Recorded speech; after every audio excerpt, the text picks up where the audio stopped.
Okay, well, we're gonna start.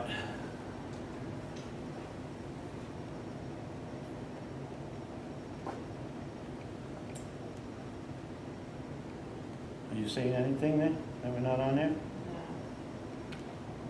I lost everybody on here. I don't know if you guys are still watching or what, because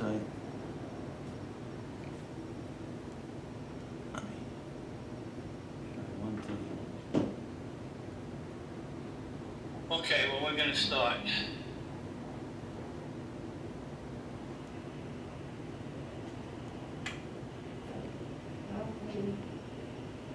You see it, Melissa?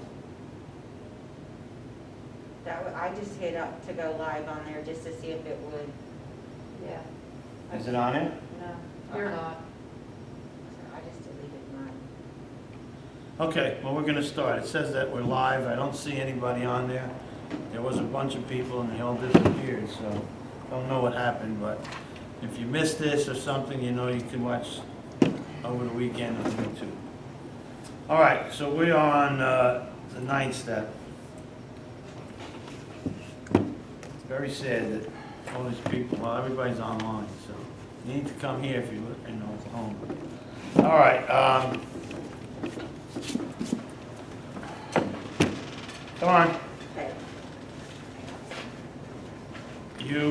Anybody have any questions on what we talked about so far in the 9th step?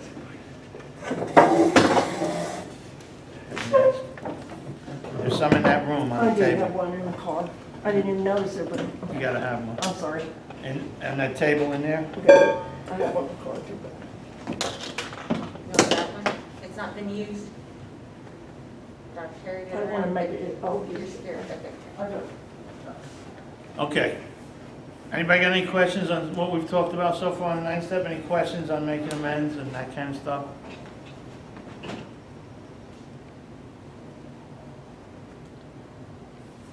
Nobody's got any questions? So let's go to page 82.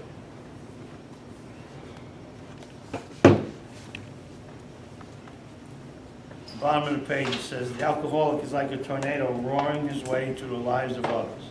Hearts are broken, sweet relationships are dead, affections have been uprooted, selfish and inconsiderate habits have kept the home in turmoil. We feel a man is unthinking when he says that sobriety is enough."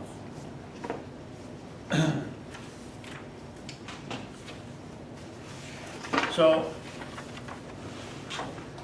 as we've been going through the book, we've talked numerous times about all the points in the book that points out how you need to work the steps on things other than alcohol and drugs. And this is just another one. We feel that sobriety is enough. We feel a man is unthinking when he says that sobriety is enough. Obviously, it's not. Again, not drinking or not using is just the tip of sobriety. It's just the beginning of recovery. It's by no means what we're here for, here about. But he says, he's like the farmer who came out of his cyclone cellar to find his house ruined. To his wife he remarked, "Don't see not anything the matter here, Ma. Ain't it grand the wind stopped blowing?" And we're kind of like that, aren't we? So skip down to on page 83, the second paragraph says, "The spiritual life is not a theory, we have to live it. Unless one's family expresses a desire to live upon spiritual principles, we think we ought not to urge them. We should not talk incessantly to them about spiritual matters. They will change in time. Our behavior will convince them more than our words. We must remember that 10 or 20 years of drunkenness would make a skeptic out of anyone." All right. Bottom of this page is what everybody understands to be the 9th step promises. Okay? If we are painstaking about this phase of our development, we'll be amazed before we're halfway through. We're going to know a new freedom and a new happiness. We'll not regret the past, nor wish to shut the door on it. We'll comprehend the word serenity, and we will know peace. No matter how far down the scale we have gone, we will see how our experience can benefit others. That feeling of uselessness and self-pity will disappear. We'll lose interest in selfish things and gain interest in our fellows. Self-seeking will slip away. Our whole attitude and outlook upon life will change. Fear of people and economic insecurity will leave us. We'll intuitively know how to handle situations which used to baffle us. we'll suddenly realize God is doing for us what we could not do for ourselves. Are these extravagant promises? We think not. They are being fulfilled among us, sometimes quickly, sometimes slowly. They will always materialize if we work for them. So, what I want to teach you guys today is very important. And it's a fantastic tool to use in your sobriety at any time, any place in your sobriety to gauge where you're at and what you need to be working on. Of course, we should always be working on steps, but. So what I want you to do is I want you to mark your book in the following way. With these promises, these 9-step promises, there's actually 12 of them. So we're going to mark each one as we go through it, and then we're going to correspond each one that we mark to the appropriate step. So it says, if we are painstaking about this phase of our development, we'll be amazed before we're halfway through. Number 1, we are going to know a new freedom and a new happiness. Number 2, we will not regret the past, nor wish to shut the door on it. Number 3, we will comprehend the word serenity and we will know peace. Number 4, no matter how far down the scale we have gone, we will see how our experience can benefit others. Number 5, that feeling of uselessness and self-pity will disappear. Number 6, we will lose interest in selfish things and gain interest in our fellows. Number 7, self-seeking will slip away. Number 8, our whole attitude and outlook upon life will change. Number 9, fear of people and economic insecurity will leave us. Number 10, we will intuitively know how to handle situations which used to baffle us. Number 11, we will suddenly realize that God is doing for us what we could not do for ourselves. And then it goes down to, are these extravagant promises? We think not. They're being fulfilled among us, sometimes quickly, sometimes slowly. And then number 12, they will always materialize if we work for them. So what we have is we have 12 promises. And of course, we have 12 steps. And you just mark them 1 to 12, right? So each one that you numbered corresponds with a step. 1 with 1, 2 with 2, so on and so forth. Okay? What does that mean? And this is amazing to me because I've been all over the country, all over the world, doing recovery things and workshops, and hardly anybody understands this. And nobody talks about this in meetings or workshops. But if you follow this, what I'm going to show you tonight is, it's going to be a very useful tool for you to have in that sack that lays at your feet, okay? So what does that mean? At any time, I can go through these and ask myself right here, right now, this moment in time, am I getting this experience? And I'll read each one. So I ask myself right now, do I know a new freedom and a new happiness? If I say, yeah, okay. Do I regret the past nor wish to shut the door on it? And do I not regret the past or wish to shut the door on it? If I got that, that's cool. Do I comprehend the word serenity and know peace? This is a tough one, okay? So let's say, I say, right this minute, yesterday or 2 hours ago, maybe I comprehended the word serenity and I knew peace. But right now, I don't. Because during the day, shit happens and things change, don't they?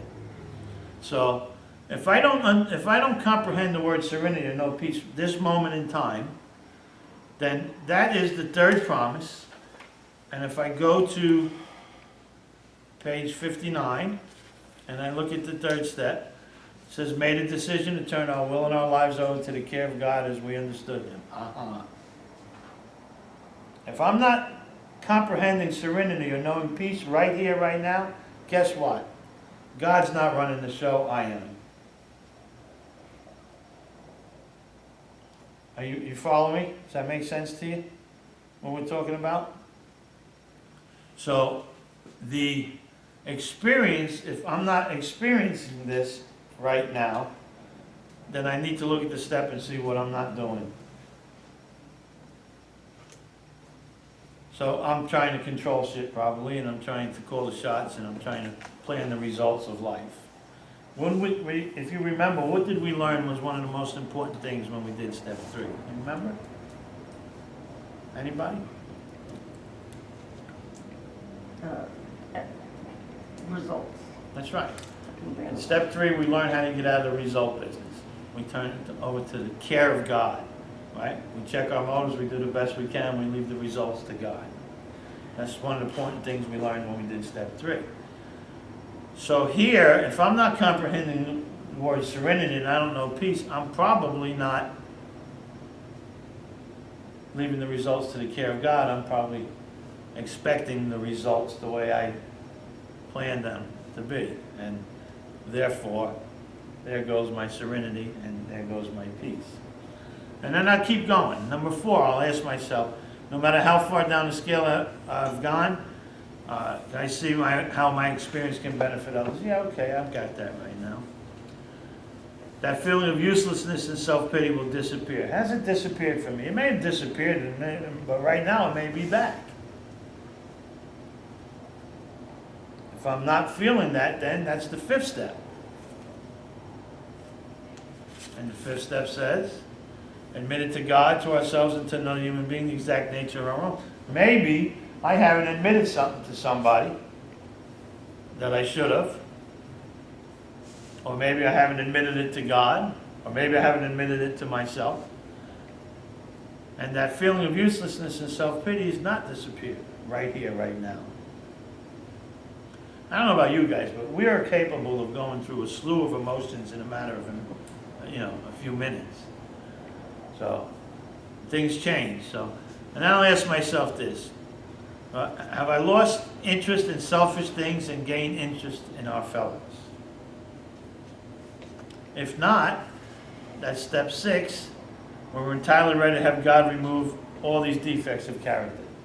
So I'm still acting out and holding on to some defects that I haven't yet got rid of. Or, if it's number 7, has self-seeking slipped away? If not, what does number 7 say? Humbly ask Him to remove our shortcomings. And remember when we did 6 and 7, it's much more than asking or praying. Entirely insinuates that I'm doing something. When people say in meetings that, we don't do anything in 6 and 7, just let God remove this stuff. But that's not what 6 and 7 says. 6 and 7 says I'm entirely ready to have God. I'm not entirely ready just because I prayed it to be. It's like drinking, right? I'm not entirely ready to stop drinking if I'm still drinking. So if I'm still acting out in behavior and I'm not entirely ready, then God's not going to remove nothing from me. Or number 8, our whole attitude and outlook upon life will change. Yeah, okay, I'll buy that. And here's a common one, number 9. Fear of people and economic insecurity will leave us. Well, if I got some fear of economic insecurities going on, guess what? What does the 9th step say? Make direct amends to such people wherever possible, except when to do so would injure them or others. So, if I got a little fear of economic insecurity going on, I probably need to have some financial amends that I haven't made yet. But I just bought me a new pair of shoes. See? We don't want to do that stuff. Remember that. We don't want to go out and spend money on ourselves when we owe other people money. Number 10, we will intuitively know how to handle situations which used to baffle us. If I'm questioning myself with these 12 promises or results or whatever you want to call them, if I'm going through this process and questioning myself, then obviously there's something not right in me at the moment. Because if there was something right in me, I don't need to question myself and see where I'm off kilter, right? But if I want to see why am I feeling the way I'm feeling that, and I'm asking myself these questions to get the answer, then Obviously, number 10 is not happening for me. We will intuitively know how to handle situations which use the baffle us. I do not intend, well, maybe I do intuitively know how, and that's what I'm doing in this process. That's possible. But more than likely, it's back to me running the show again. And then 11, we'll suddenly realize that God is doing for us what we cannot do for ourselves. If God is not doing for me what I can't do for myself, then what does that mean? I'm not letting him. I'm not letting Him. And it means, the 11th step says, sought through prayer and meditation to improve our conscious contact with God as we understood Him, praying only for knowledge of His will for us and the power to carry that out. So if I realize that God is not doing for us what we can't do for ourselves, then my 11th step needs work. I need to look to seek God through prayer and meditation. Through prayer and meditation to improve my conscious contact with Him. Okay? When we get to the 11th step, we're going to break that step down real easy like. It's going to make a lot of sense to you. And then the last one is, they will always materialize if we work for them. So, if I do the work, then I can expect these results happening. If I'm not getting these results, there's something in the work that needs to be done. Doesn't mean I didn't do it once upon a time. But once upon a time doesn't carry you, you know. I can't stay sober off of yesterday's work. It's a 24-hour program. You've heard that before, right? So when the 24 hours expires, the next 24 hours coming, I need to do some work. If I'm not doing the work in this 24-hour period, then I can't expect these things to materialize for me. They're not going to materialize. They're not going to materialize because I did some work, step work last week, or I made an amends 2 weeks ago, or I did an inventory last month, or I prayed and tried to connect with God yesterday. So it's a 24-hour program, so each day I need to do this stuff.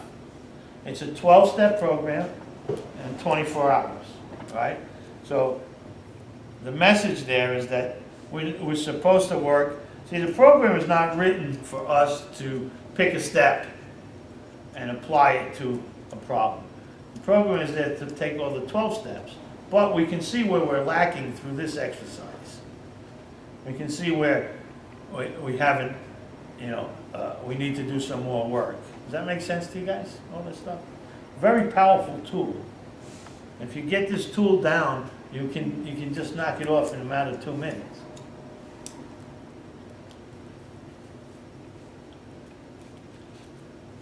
Because look what he says after the first 11 of them. He asks the question, are these extravagant promises? That's a question. There's a question mark there. Are these extravagant promises? It's not a statement, it's a question. And the question is simple. Are these 11 results that we just ticked off, are these extravagant promises? And then he answers the question. We think not. Why? Because they are being fulfilled among us, sometimes quickly, sometimes slowly.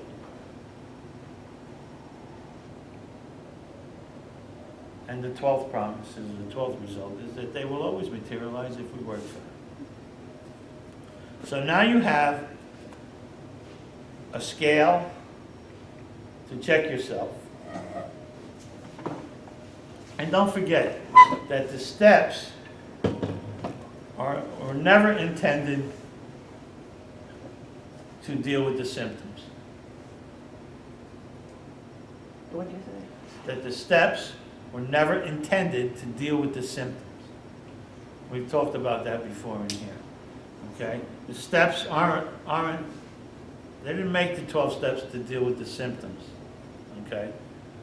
So the steps don't address the symptom. And the book tells us early on that alcohol is just a symptom. So are the 12 steps, for alcohol? No, they're not. Because you could read the 12 steps all you want and try to practice them all you want, but if you don't put the bottle down,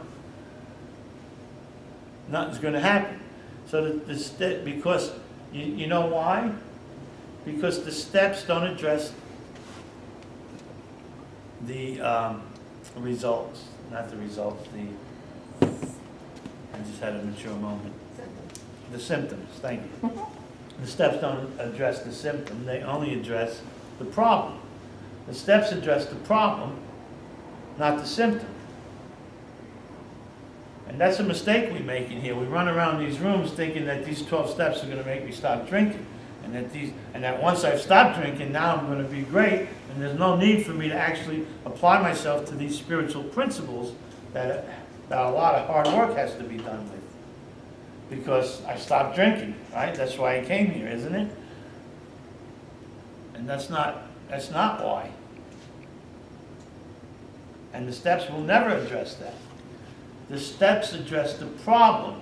And once we address the problem, guess what? When we address the problem, there's no symptoms anymore. Because there's never a symptom of a non-existent problem. Does that make sense? So in order for there to be a symptom, there needs to be a problem. And the symptom is a symptom of the problem. Well, the steps address the problem. And when we take care of the problem, the symptoms disappear. We don't have symptoms of a non-existent problem.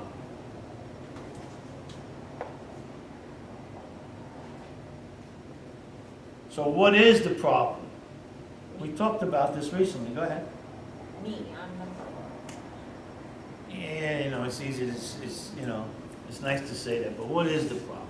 the. Lack of power, spirituality. Lack of power is our dilemma. Spirituality, my thinking, my actions, Okay? lack of God. The fourth step talks about getting down to causes and conditions. Get down to causes and conditions, and what does it tell us in the fourth step? What does it tell us in the fourth step? It tells us, Take inventory. it tells us that selfishness, Oh, okay. this we think is the root of our troubles. Selfishness and self-centeredness, right? This we think is the root of our troubles. It's in the fourth step. When we did the fourth step, we went over that, right? That's what the problem is. Let's go back in time, because it pays to go back in time. And let's go back into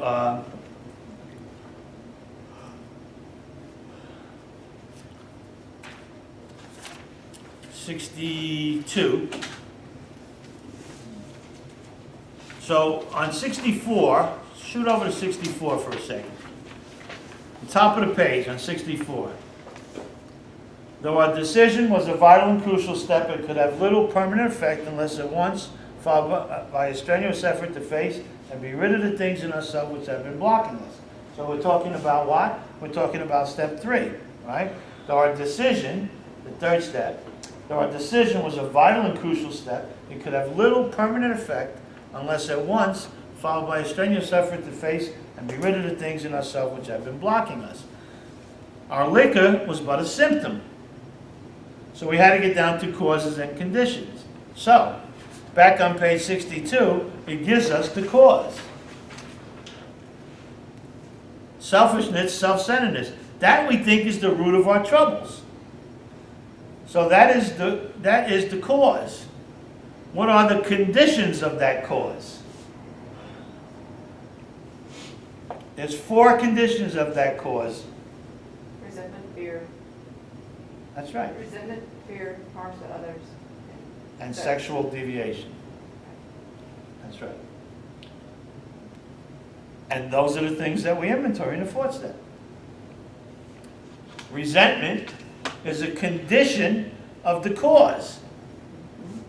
So I don't really have to work on my resentments. If I really take time and work on the problem, which is selfishness and self-centeredness, my resentments will go away. Fear is a condition of the cause. So I don't really have to work on fear. If I work on my selfishness and self-centeredness, my fear goes away. See, we're running around the rooms banging our heads against the walls, trying to solve things that don't need to be solved, and putting our energy where it doesn't need to be. Our energy needs to be focused on what the problem is, not the symptom of the problem. Alcohol is but a symptom. Resentment is a symptom. Fear is a symptom. Harming other people is a symptom. Sick people hurt sick people. Sexual deviation is a symptom. The cause is that I'm selfish and self-centered. It says so right here. That we think is the root of our trouble. Driven by 100 forms of fear, self-delusion, self-seeking, and self-pity, we step on the toes of our fellows and they retaliate. So anybody that's selfish and self-centered has to be driven by all kinds of fears. They have to be. Because everything is about them. The world revolves around them. They're selfish, everything's got to be for them, and everything's about them, right? And when you have that, you have all kinds of fears. It talks about 100 forms of fear. You got, I'm afraid I'm not going to get something I deserve. I'm afraid I'm going to lose something I think I got that belongs to me. Self-delusion, self-seeking, what can I get out of this deal? Self-pity when I don't get it, not getting my way. So anybody that's selfish and self-centered is going to have all these fears. And when you have all these fears, what do? You take shortcuts to try to get what you want. And every time you take a shortcut, you can't do that without stepping on somebody else's toes. And as soon as you step on somebody else's toes, the book says they retaliate. They retaliate and they cause pain and suffering in my life. And the first thing I say, how could you do that to me after all I've done for you? Isn't that the scenario? Isn't that the way it plays out? So we're running around the rooms of Alcoholics Anonymous trying to get rid of resentments, trying to get rid of my fears, trying to stop hurting people, and trying to get my sexual relationships right. And I'm not spending the time and the depth at looking at my selfishness and self-centeredness.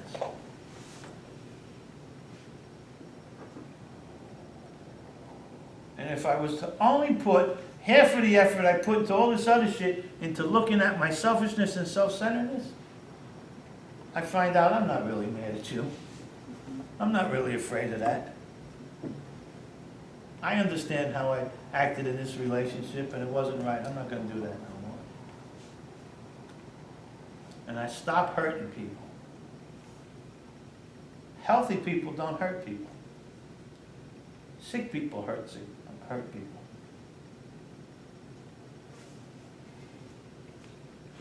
Sometimes accidentally somebody gets hurt on account of something we did. That's just life. Nobody's perfect.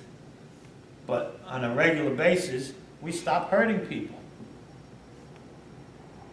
We stop living like that tornado. Does all that make sense to you? So now we're going back to where it asked us to look at this in the 4th step. We're talking about the 9th step. We're talking about making amends, right? No, we're talking about the promises, the results of, at this point in your recovery, you should have these results. You know why? Because they're not extravagant promises. They're not extravagant promises.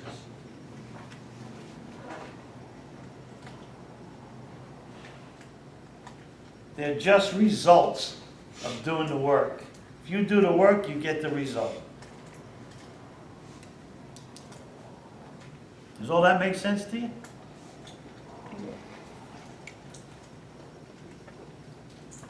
Anybody got any questions on any of that stuff that you want to talk about?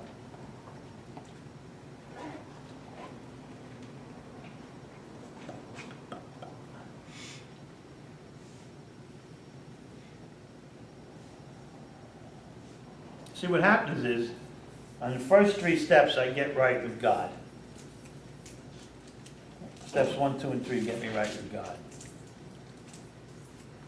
4, 5, and 6 get me right with myself. And 7, 8, and 9 get me right with others. And 10, 11, and 12 help me to stay right with God, myself, and others.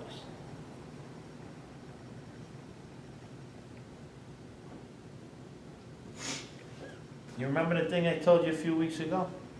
That 1, 2, 3 teach me how to survive my feelings? If you didn't write it down then, write it down now. 1, 2, 3 teach me how to survive my feelings. Steps 1, 2, and 3 teach me how to survive my feelings. Steps 4 and 5 show me how my thinking works. Steps 4 and 5 show me how my thinking works. Step 6 is the attitude that thinking produces. Step 6 is the attitude that thinking produces. And step 7 is the behavior of that attitude.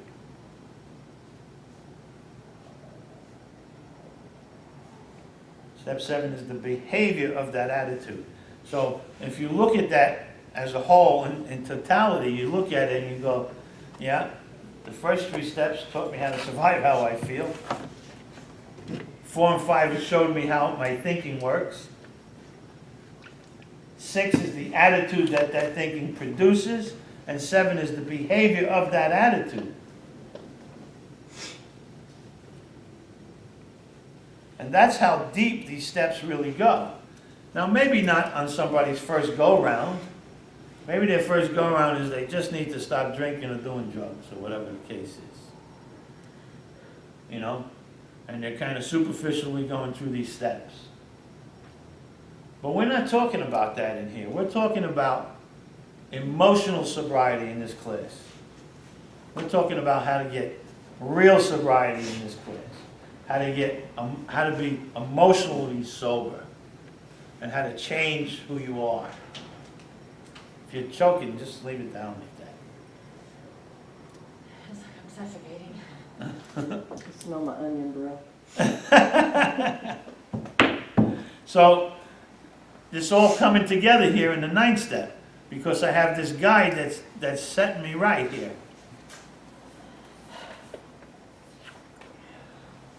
And why is this all relevant in this step? Because this is the step that also told us on page 77 that our real purpose is to fit ourselves to be of maximum service to God and the people about us. Top of page 77. Our real purpose is to fit ourselves to be of maximum service to God and the people about us. Well, I can't be of maximum service to God and the people around me if I got all these amends that I got to make. If I'm still walking around full of resentment and fear, and still hurting people, still doing the wrong things, the wrong time to the wrong people. So if I really want to put myself to be of maximum service to God and the people about me, I need to start doing this work. And that's what recovery is about.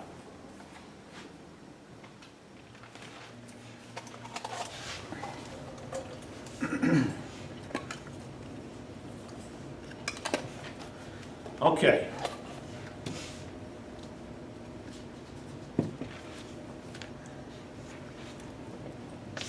Anybody have any questions so far on these first 9 steps? No questions at all?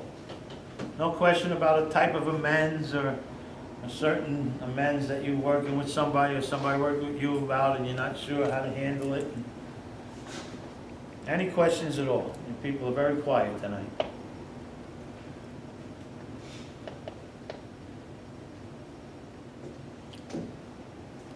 Shannon, you always have a question. You don't have a question? I could. I mean, like, I had a question on something from before. Go ahead. Like, when you talked about the 3 dimensions of life, I have a question about that. Okay? in the mental dimension, because the dimension of spirit and physical is, you know, we're going to live life with God, whether we like it or not, and do it in harmony or not in harmony. But what about mental? Because then the physical is the world, so the mental dimension I have to live in my head. Well, the mental dimension is that we all have a brain, right? Now, sometimes some of us act like we don't, but we all have a brain, okay? So the question is, am I going to live with this brain in harmony or disharmony? Right? And I don't know any class of people that's more fouled up in the head than us alcoholics. And I'm not going to get in there without doing just what you talked about. Yeah, but the same thing applies to the other two dimensions. The mental, the physical, and the spiritual, right? So the spiritual dimension is that we all have a piece of God in us. Whether we choose to acknowledge it or not, we do. So the only question then is, am I going to live in harmony or disharmony with this God that's in me, right? And again, I don't know any class of people that's more separated from a God than people like us. And the third is the physical, and it's not just, the physical means the world and everything in it, right? Because we only have this earth to live on. You know, you may go to the far corners of the world, but it's still just this earth that we have to live on. So that we don't have another choice. So the question is, are we going to live in this physical world in harmony or disharmony? And I don't know any class of people that's messed up the world and the people in it than us alcoholics, right? We're good at that shit. So those were the three dimensions of life. Does that answer your question? Yeah. Okay. Yeah. Also, I just like today been pretty fucked up with all this, you know, looking at this, judging if I'm going to use this as a tool to judge. You know, I'm really losing any interest in my fellows. You know, I'm not sure how to not be so burnt out. And I understand, like, I really understand that I don't have to. What is it you're burnt out on? You know, I get the whole little, like, will you stay sober and all that kind of stuff. I'm just tired, I guess, you know, and I'm called a lot for stuff, and maybe I should do too much. I don't know where the boundary is, I guess, on it, and I'm just getting burnt out of. Well, when we do the 12-step, we'll talk a lot about that, but, you know, people, we have to be careful because, you know, we run around the rooms and we get so busy doing stuff that we don't have time to take care of ourselves.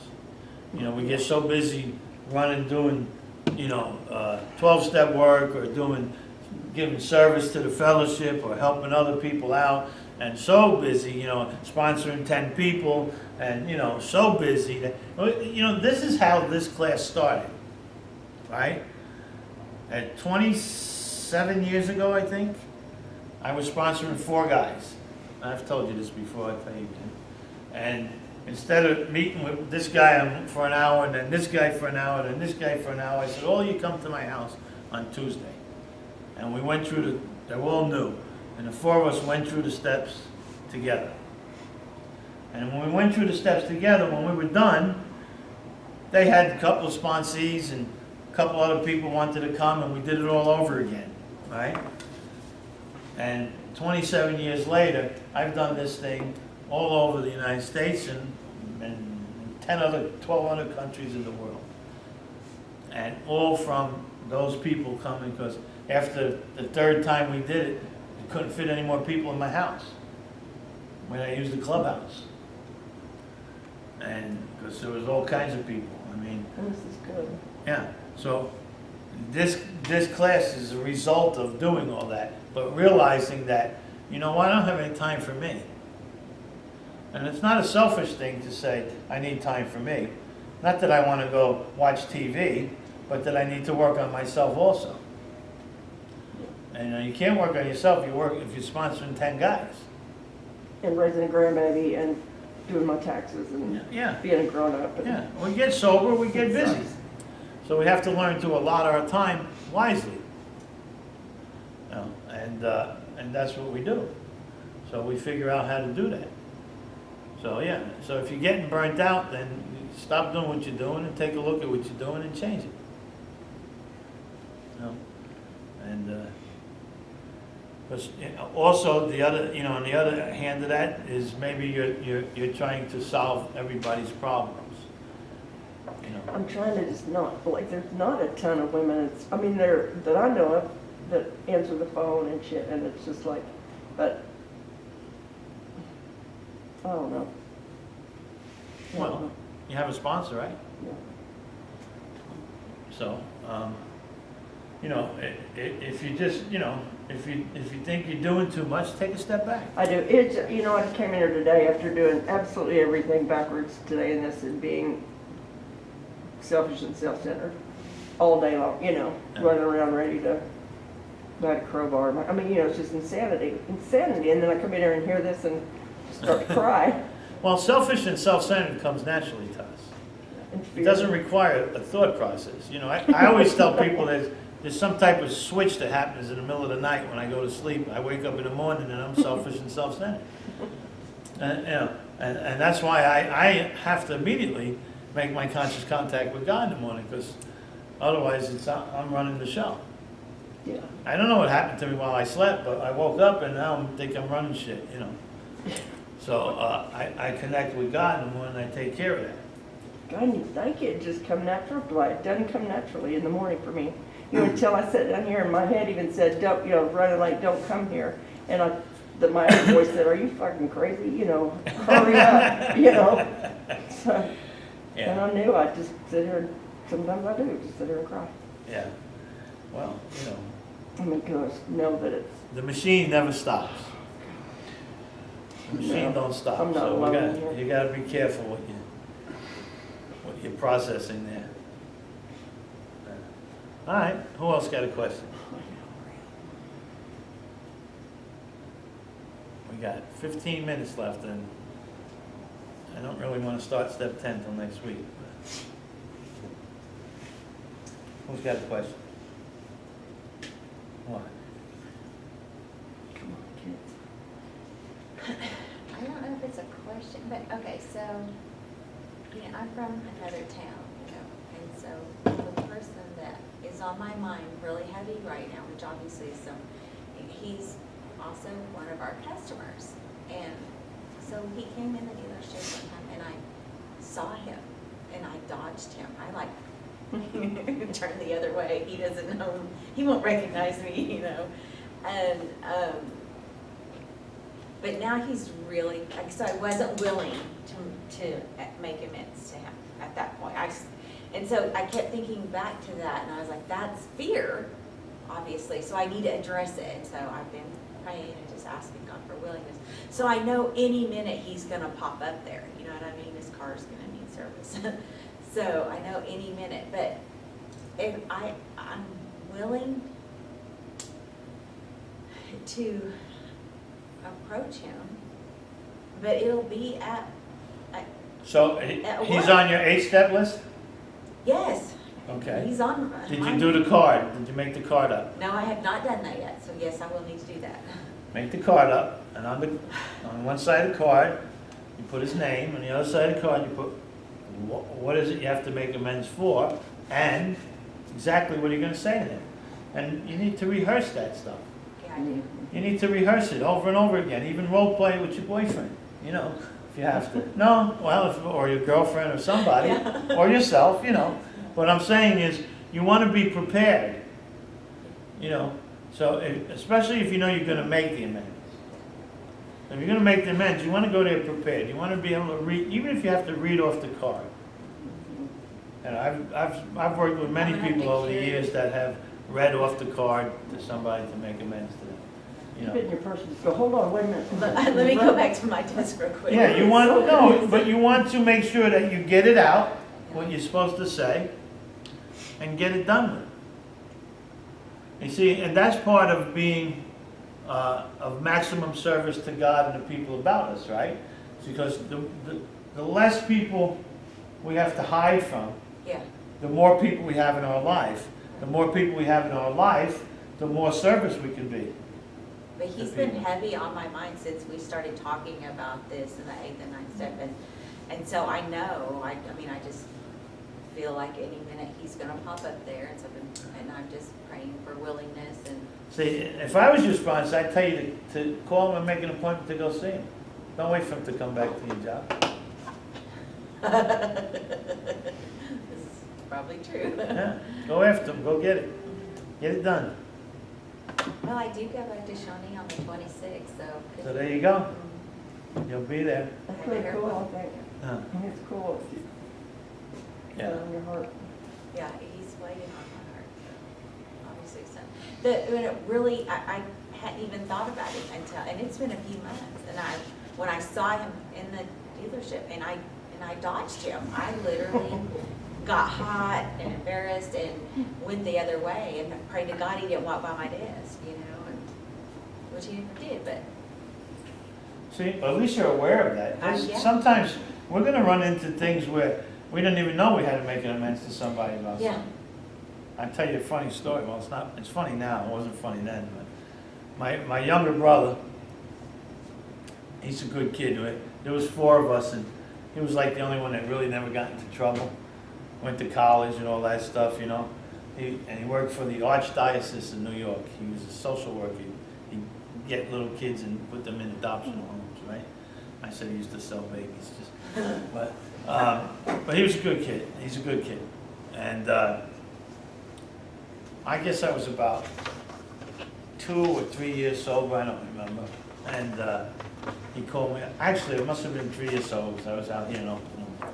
And he called me up, and I said, "Hey, what are you doing?" He said, "I just got out of jail." He said, "It's like Tuesday or Wednesday." He said, "I've been in Rikers Island since Friday." I said, "Rikers Island?" I said, "What the hell did you do?" He said, "I got pulled over for speeding, and the cop ran my eyes. Had a warrant out for my arrest." I said, "A warrant for your arrest? Now, this is a kid that doesn't get in trouble." I mean, he's not a kid, he's a man, you know.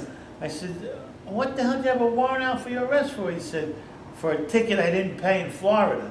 So I says, "Well, what the heck is the matter with you? Why didn't you pay the ticket in Florida?" He said, "I never been to Florida." And as soon as he said that, I remembered, before I got sober, I was driving from New York to Florida. I got pulled over. I had a gun on me, I had dope on me, didn't have a driver's license, and I gave him my little brother's name. You know, in those days you get away with that. I don't think you could. I gave him my little brother's name, his birthday, and all that stuff. And the guy wrote me a ticket, and I left. And I just threw the ticket away, and I never thought of nothing. I just completely forgot about that. Never mind. And he got arrested, and he spent 4 days in Rikers Island, or 5 days in Rikers Island before he got to see the judge. And he was pissed. But as soon as he said, "I never been to Florida," I went, "Oh shit, man, that was me." How do you make amends for that? Yeah, how did you make that right? Well, what can I do? You know, of course I paid the ticket, and I paid, you know, his lawyer, and I tried to give him money for, you know, what he missed at work and shit. He didn't want that. He just wanted me to pay the ticket. But, you know, apologize. You know, apologize, and I paid his ticket. That's, you know, what else can you do? Own it. You know. As soon as he said it, I said, "Oh shit, man, that was me." Because that was years before. I don't know why it took all those years to come and catch him in New York, driving with, you know, from a ticket in Florida. No, well, let's see. I was 3 years sober, so it must have been 4 years Wow. before he caught up with him. Or who knows how long they had the thing. He didn't know that he had it because he never got pulled over. It could have, you know. So, but what can you do? I mean, we're like a tornado and we go through people's lives, right? And then what do we say? Nothing the matter here, Mom. Glad the wind stopped blowing. So, but yeah, you need to go take care of that stuff, you know. Take care of it, get it out the way. I never thought about going, making the first move. Yeah.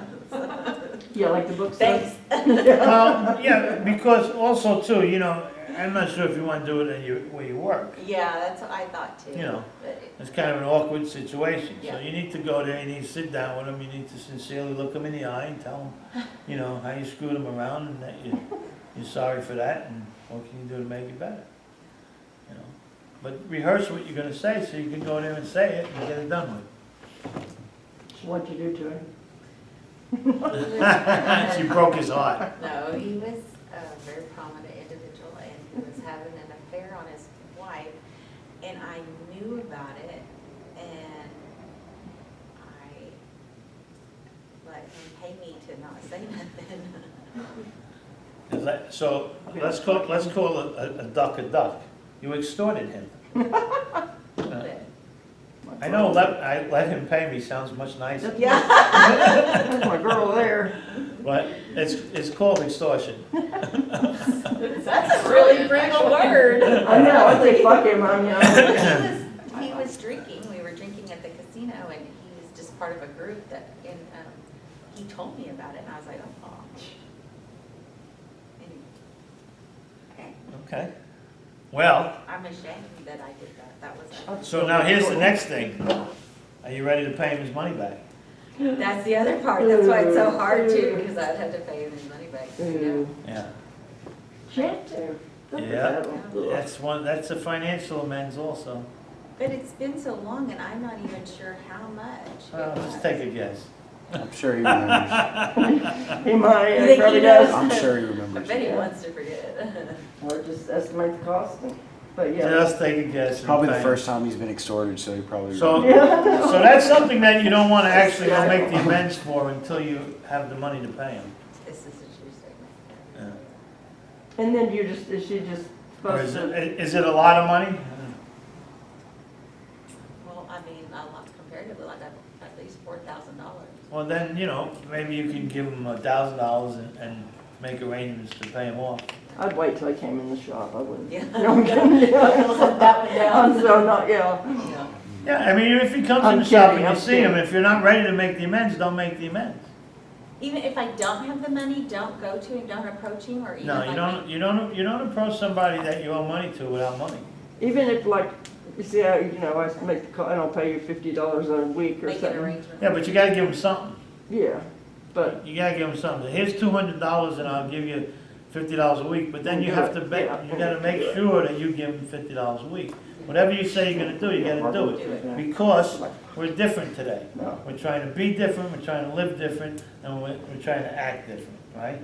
So, if you say you're gonna do something, you need to do it.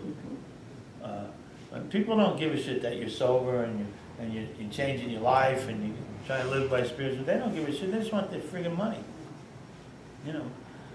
I remember crying, these people, they want all my money.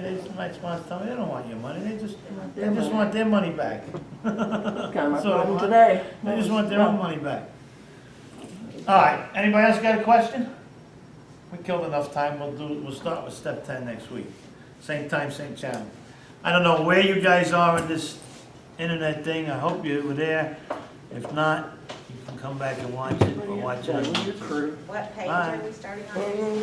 We're starting on step 10. Oh, wait, where's You that? don't ask me. Here, I stick. Can I have your phone number?